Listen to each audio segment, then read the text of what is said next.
Hello friends, this is Sangam for you. Welcome back to my channel Pharmacy Tree. Friends, in this video I'm going to talk about top 10 injection for abdominal pain कि 10 ऐसे injection जिसका इस्तेमाल पेट दर्द के लिए किया जाता है. So friends, without wasting any more time, we should start.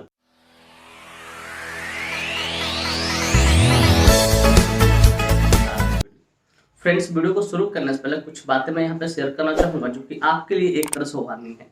Friends, यह वीडियो सिर्फ जानकारी के उद्देश्य से बनाया है. इस वीडियो को देखने के बाद किसी भी इंजेक्शन का आप खुद से इस्तेमाल ना करें, कतई सेल्फ मेडिकेशन ना करें.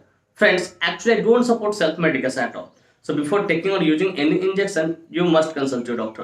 कोई भी इंजेक्शन लेने से पहले या इस्तेमाल करने से पहले आप अपने डॉक्टर से जरूर कंसल्ट करें. तो फ्रेंड्स, चलिए वीडियो की शुरुआत करते हैं.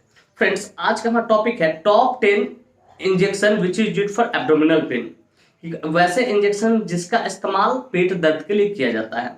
तो इस चीज को समझने से पहले थोड़ा पेट का जो क्वाड्रेंट होता है जरा उसे समझ लेते हैं, एब्डोमिनल क्वाड्रेंट. फ्रेंड्स, हमारा जो एब्डोमेन है, ठीक है, उसको 9 भाग में डिवाइड कर दिया गया है और वो 9 भाग में जितने भी ऑर्गन है वो सब आपको पिक्चर में दिखाई देगा कहाँ पे क्या ऑर्गन है. ठीक है, तो पहले उस 9 भाग को समझते हैं. फ्रेंड्स, सबसे पहला रीजन हम लोग यहाँ मानते हैं, ऐसे तो फर्स्ट इधर से माना जाता है, ठीक है, लेकिन पहला हम लोग मानते हैं ताकि आपको अच्छे समझ में.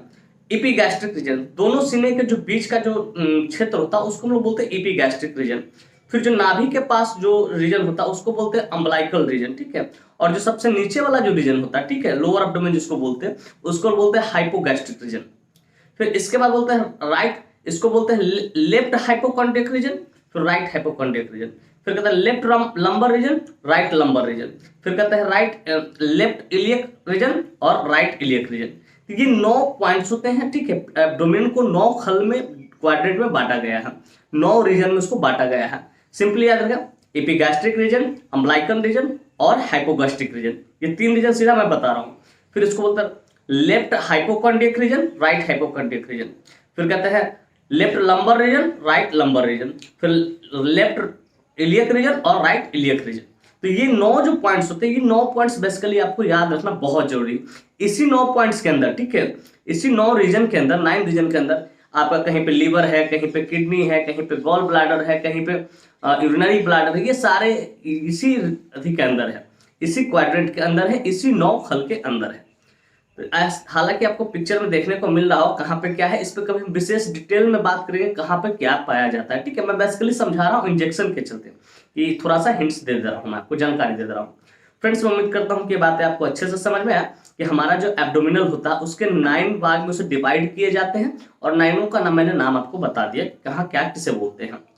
फ्रेंड्स, चलिए बात करना चाहेंगे सर कॉजेज के बारे में कि what are the causes due to that abdominal pain takes place, कि क्या कारण होते हैं जिसके कारण कि हमारे पेट में दर्द होना शुरू हो जाता है.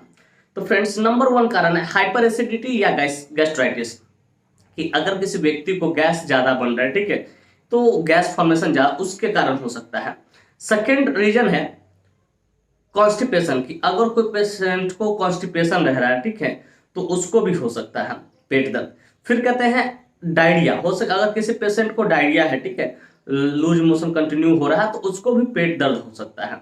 फिर कहते हैं आईबीएस, अगर कोई पेशेंट को इरिटेबल बाउल सिंड्रोम डिजीज है तो उसको भी पेट दर्द हो सकता है. फिर कहते हैं पैनक्रियाटाइटिस, कि अगर किसी पेशेंट को पैनक्रियाज में इन्फ्लामेशन हो रहा है तो उसके कारण भी इसको दर्द हो सकता है. फिर कहते हैं अपेंडिसाइटिस, कि अगर किसी पेशेंट को अपेंडिक्स है, ठीक है, तो उसके कारण भी दर्द हो सकता है राइट इलियक फोसा पे, ठीक है, पेट में दर्द हो सकता है.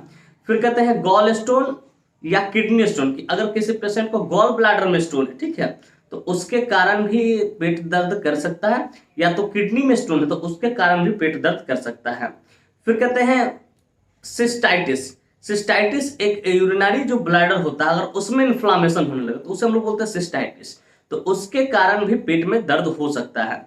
फिर कहते हैं एब्डोमिनल क्रैम्प, कि आपके अगर पेट में क्रैम्प ममोरे हो गए हैं तो उसके कारण भी पेट दर्द हो सकता है. फिर कहते हैं इनडाइजेशन, अगर कोई खाना आपको नहीं पचता है तो उसके कारण भी आपको क्या हो सकता है, पेट दर्द हो सकता है. तो फ्रेंड्स, बेसिकली ये कुछ प्रमुख कारण है जिसके कारण पेट दर्द होता है. ये मेल और फीमेल में दोनों में पाया जाता है, लेकिन कुछ ऐसे सिम्टम्स होते हैं, ऐसे कॉजेज होते हैं जो पार्टिकुलरली फीमेल में ही पाए जाते हैं जिसके कारण उसे पेट दर्द होता है. तो नंबर 1 है फीमेल के लिए मैं बोल रहा हूँ ओवेरियन सिस्ट, कि अगर कोई फीमेल को ओवेरियन सिस्ट है, ठीक है, तो उसको पेट दर्द करेगा, ये कारण हो सकता है। ये महिलाओं में स्पेशली होता है। फिर कहते हैं बल्की यूटेरस, अगर किसी का यूटेरस बल्की है, यूटेरस में दाने दाने हो गया, तो उसके कारण पेट दर्द उसको हो सकता है। फिर कहते हैं मेंस्ट्रुअल पेन, कि अगर किसी को हेवी ब्लीडिंग हो रहा है ड्यूरिंग मेंस्ट्रुएशन, ठीक है, तो उसके कारण भी उसका पेट दर्द कर सकता है। फिर कहते हैं एंडियोमेट्रियोसिस। एंडियोमेट्रियोसिस भी एक डिजीज है जिसमें होता क्या है कि यूटेरस की इंटरनल जो वाल होता है उस पर लाइनिंग हो जाती है और गाढ़ा गाढ़ा फ्लूइड जमा होता है, जिसके कारण पेट दर्द कर सकता है। फिर कहते हैं एक्टोपिक प्रेगनेंसी, और फिर बोलते हैं एक्टोपिक प्रेगनेंसी। एक्टोपिक प्रेगनेंसी एक ऐसी प्रेगनेंसी है जिसमें प्रेगनेंसी यूटेरस में कंसीव ना होकर फॉलिपियन ट्यूब में कंसीव हो जाती है, तो उसके कारण भी ये पेट दर्द कर सकता है। तो ये सब खास जो कॉज है वो फीमेल में देखने को आपको मिल सकता है। या कल्डी सैक भी हो सकता है, थोड़ा सा फ्लूइड जो हो कल्डी सैक में अगर पाया जाए, ठीक है, तो उसके कारण भी पेट दर्द कर सकते हैं। तो ये बेसिकली फीमेल में ये सब सारे कॉजेज हो सकते हैं। तो फ्रेंड्स मैंने बेसिकली इतने सारे कॉजेज बताया आपको कि इतने सारे कॉजेज होते हैं पेट दर्द के लिए। फीमेल के लिए मैंने अलग से स्पेशली बताया कि फीमेल में क्या क्या कारण हो सकते हैं पेट दर्द के। फ्रेंड्स मैं उम्मीद करता हूँ कॉजेज आपको समझ में आया।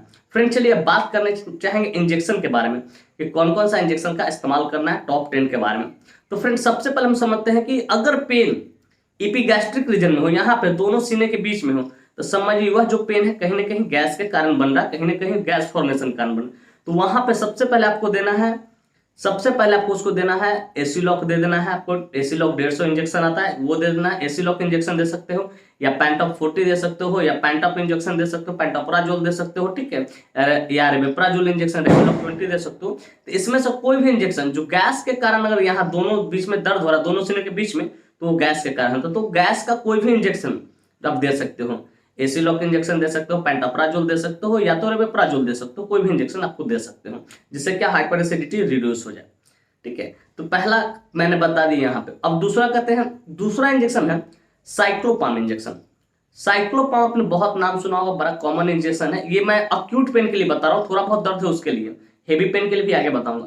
कि अगर किसी को पेट में दर्द हो रहा है, इंटरनल ऑर्गन, पेट के आंतरिक कोई भी, जैसे स्मूथ मसल आप कह सकते हो, जैसे लीवर में दर्द हो सकता है, फिर किडनी में हो सकता है, ब्लैडर में, यूरेटर, पेट के अंदर कहीं भी दर्द हो, ठीक है, तो उसको ठीक करने के लिए सबसे पहले जो चॉइस लेते हैं नॉर्मली अक्यूट पेन में, वो था साइक्लोपाम इंजेक्शन। साइक्लोपाम इंजेक्शन का इस्तेमाल किया जाता है। साइक्लोपाम इंजेक्शन समझ लीजिए कि पेट के अंदर कहीं भी दर्द है किसी भी कारण से, चाहे वो एब्डोमिनल क्रैम्प है, चाहे गैस बनने के कारण हो रहा है, चाहे किडनी में स्टोन है या गॉल ब्लैडर में स्टोन है, ठीक है, या इसके कारण दर्द हो रहा है, पेट के अंदर कहीं भी दर्द हो रहा है, ठीक है, स्मूथ मसल स्पाज्म है, तो उसको ठीक करने के लिए इसका इस्तेमाल किया था। सबसे पहला यही लोग सेलेक्ट करते हैं नॉर्मली। फिर कहते हैं अगर इससे ठीक ना, थोड़ा सा आगे बढ़ते हैं लोग, फिर कहते हैं मेफ्टल स्पास इंजेक्शन। इसके बाद मेफ्टल स्पास इंजेक्शन। मेफ्टल स्पास इंजेक्शन का भी ठीक वही रोल होता है कि अगर आपके पेट के अंदर, ठीक है, किसी भी ऑर्गन में दर्द हो रहा पार्टिकुलर, तो उसको भी ठीक करने के लिए, चाहे वो किडनी स्टोन का पेन हो, चाहे गॉल ब्लैडर का पेन हो, चाहे सिस्टाइटिस का पेन हो, चाहे एब्डोमिनल क्रैम्प का पेन हो, ठीक है, चाहे इंडाइजेशन का पेन हो, किसी भी कारण से दर्द हो रहा है, तो उसको भी ठीक करने के लिए इसका इस्तेमाल किया जाता है मेफ्टल स्पास का। फिर कहते हैं ड्रोटिन इंजेक्शन। ड्रोटिन इंजेक्शन आपने नाम सुना होगा, जिसका नाम उसके मॉलिक्यूल्स पे आया था ड्रोटावेरिन इंजेक्शन, जिसको बोला ड्रोटावेरिन। ड्रोटावेरिन खासकर ये एंटीस्पाज्मोडिक ही इंजेक्शन होता है, जिसका इस्तेमाल, एंटीस्पाज्मोडिक मतलब क्या, पेट के अंदर, ठीक है, हमारा जो पेट का इंटरनल ऑर्गन होता है जिसको हम देख नहीं सकते, उसके अंदर अगर दर्द हो, ठीक है, स्मूथ मसल स्पाज्म हो गया हो, चाहे एब्डोमिनल क्रैम्प हो गया हो, चाहे किसी भी कारण से दर्द हो रहा है, ठीक है, तो उसको ठीक करने के लिए, मतलब पेट में कहीं भी किसी ऑर्गन पे दर्द कर रहा है, जैसे मैंने बताया एपिगैस्ट्रिक रीजन, अम्बलाइकल रीजन, फिर hypogastric region, left chondriac region, left hypochondriac region, right hypochondriac region, पेट के जो 9 मैंने जगह बताया, ठीक है, उसमें कहीं भी दर्द हो रहा है तो उसको ठीक करने के लिए इसका इस्तेमाल किया जाता है ड्रोटावेरिन इंजेक्शन का या ड्रोटिन इंजेक्शन का। आपने नाम सुना होगा, बहुत पॉपुलर इंजेक्शन है। अब अगर इन सारी चीज, ये 3 बेसिकली इंजेक्शन होता है जो शुरुआती दौर में डॉक्टर देते हैं, ठीक है, अगर ठीक नहीं हो रहा है दर्द तब जनरली शुरुआती दौर में डॉक्टर यही चॉइस करते हैं, ये 3, साइक्लोपाम इंजेक्शन, फिर ड्रोटिन इंजेक्शन और मेफ्टल स्पास इंजेक्शन। ये अक्यूट पेन के लिए, अगर पेन हेवी हो, बर्दाश्त नहीं हो रहा, ठीक है, तब डॉक्टर चॉइस करते हैं ट्रामाडोल इंजेक्शन। ट्रामाडोल का आपने नाम सुना होगा, ब्रांड नेम डामाडोल इंजेक्शन आपने नाम सुना होगा, कंट्रामाल इंजेक्शन नाम सुना होगा। तो ट्रामाडोल इंजेक्शन को देते दो तरीके से है, आईवी भी देते हैं, आईएम भी देते हैं, या 100 ml एनएस के साथ भी मिला के चला सकते हैं कि अगर किसी व्यक्ति को पेट में बहुत ज्यादा दर्द है और बर्दाश्त नहीं हो पा रहा है, ठीक है, और सब इंजेक्शन सुनवाई नहीं ले रहा है, तो वहां पे ट्रामाडोल इंजेक्शन को दिया जाता है। चाहे वो किडनी स्टोन का पेन हो, चाहे गॉल ब्लैडर स्टोन का पेन हो, चाहे सिस्टाइटिस हो, चाहे एब्डोमिनल क्रैम्प हो, चाहे हेडेक हो, तो इसको भी ठीक करने के लिए, इन सारी चीजों को ठीक करने के लिए ट्रामाडोल इंजेक्शन का इस्तेमाल किया जाता है। हालांकि ट्रामाडोल को ज्यादा स्पीड से देने से वॉमिटिंग टेंडेंसी भी आपको देखने को मिल सकता है, तो उसके लिए आप पेरिनम या ओंडेम इंजेक्शन आप हमेशा तैयार रखें। तो फ्रेंड्स मैं उम्मीद करता हूँ कि ये इंजेक्शन भी आपको समझ में आ गया। फ्रेंड्स नेक्स्ट इंजेक्शन है ट्रामाडोल के बाद बुस्कोपान इंजेक्शन। बुस्कोपान इंजेक्शन का आपने बहुत नाम सुना होगा, बहुत हेवी इंजेक्शन है ये। अगर किसी भी तरह का पेट दर्द आप ठीक नहीं हो रहा है तो इस इंजेक्शन को आईएम स्टेट से दीजिए, एकदम मैं श्योर होकर कहता हूं कि पेट दर्द उसका ठीक हो जाएगा। बुस्कोपान के अंदर बेसिकली जो इंजेक्शन होता है बुस्कोपान, उसके अंदर होता है हायोसिने ब्यूटाइल ब्रोमाइड, उसका मॉलिक्यूल्स होता है, जिसका इस्तेमाल किसी भी तरह का पेट दर्द हो रहा है, क्रोनिक हो रहा है, मतलब बर्दाश्त नहीं हो रहा है, तो उस स्थिति में इस इंजेक्शन को दिया जाता है। हालांकि इसका इस्तेमाल gall bladder pain, kidney stone pain और एब्डोमिनल क्रैम्प्स या डायरिया के कारण एब्डोमिनल क्रैम्प्स हो गया हो, ठीक है, तो उसमें इसका बहुत जबरदस्त रिजल्ट देखने को मिलता है। तो फ्रेंड्स बेसिकली इतने सारे डिजीज में दे सकते हैं, लेकिन अगर पेट के अंदर कोई भी दर्द हो रहा है किसी भी जगह पे, ठीक है, तो इस इंजेक्शन को दिया जा सकता है। तो फ्रेंड्स मैं उम्मीद करता हूँ कि ये इंजेक्शन के बारे में आपको समझ। नेक्स्ट है स्पाज्मोप्रोक्सीवन इंजेक्शन। फ्रेंड्स स्पाज्मोप्रोक्सीवन इंजेक्शन एक बहुत शानदार जबरदस्त इंजेक्शन है। ये भी एक सुपीरियर लेवल का एंटी स्पाज्मोडिक आप कह सकते हो इसको, ठीक है, सुपीरियर लेवल का है।